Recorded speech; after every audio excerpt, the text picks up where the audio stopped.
Hello everyone.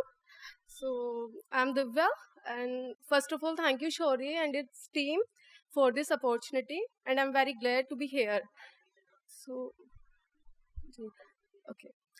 मेरी आज की जो पहली पोइट्री है वो इस पर है कि ये ना हमारे ग्रैंड पेरेंट्स का ना पर्सपेक्टिव है कि हम लोग को होता है कि हमें शहर जाना है, बाहर पढ़ना, और जाहिर सी बात है कि गांव कितने भी मॉडर्न हो जाए लेकिन पढ़ाई के मामले में थोड़ा हमें बाहर निकलना ही होता है। तो उस पर था, ग्रैंड पेरेंट्स के पर्सपेक्टिव से था कि पसंद नहीं तुम्हें, तुम ये मकान छोड़कर जा सकते हो। पसंद नहीं तुम्हें, तुम ये मकान छोड़कर जा सकते हो। दम घुटता है तुम्हारा, ये खुले मैदान छोड़कर जा सकते हो। दम घुटता है तुम्हारा, तुम ये खुले मैदान छोड़कर जा सकते हो। शहर जाना है तुम्हें तो जाओ, ये चौक, ये गलियां, ये मिट्टी के बर्तन, ये चौक, ये गलियां, ये मिट्टी के बर्तन, तुम ये सारा सामान छोड़कर जा सकते हो। दम घुटता है तुम्हारा, तुम ये खुले मैदान छोड़कर जा सकते हो। और इन बूढ़ी आंखों का क्या है, इन बूढ़ी आंखों का क्या है, तुम्हें बस सामने देखना था।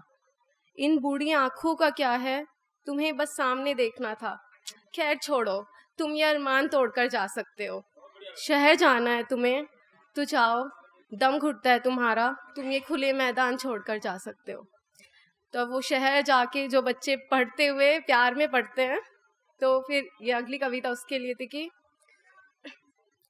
तुम मिले हो मुझे बहुत सी मन्नतों के बाद, तुम मिले हो मुझे बहुत सी मन्नतों के बाद, मगर मेरी मन्नतों में शामिल तुम कभी थे ही नहीं।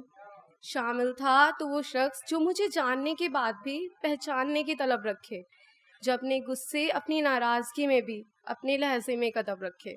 और तुम बिल्कुल उस शख्स से हो जिसे मैंने मन्नतों में मांगा था। तो मैं खुश हूँ, जाहिर सी बात है कि तुम्हें पाकर मैं खुश हूँ।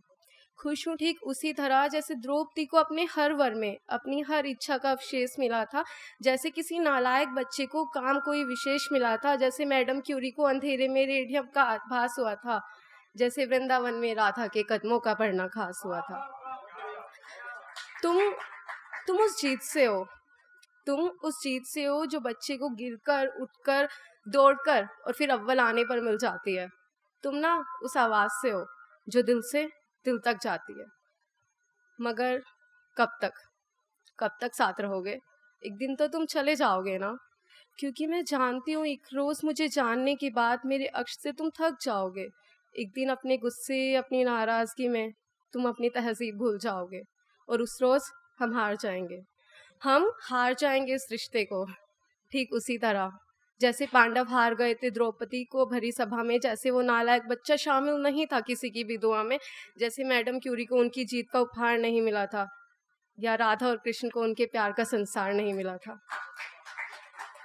ठीक उसी तरह एक रोज़ मेरी मन्नतों के धागे टूट जाएंगे और मैं तुम में उस शख्स को हमेशा के लिए खो दूंगी। Thank you.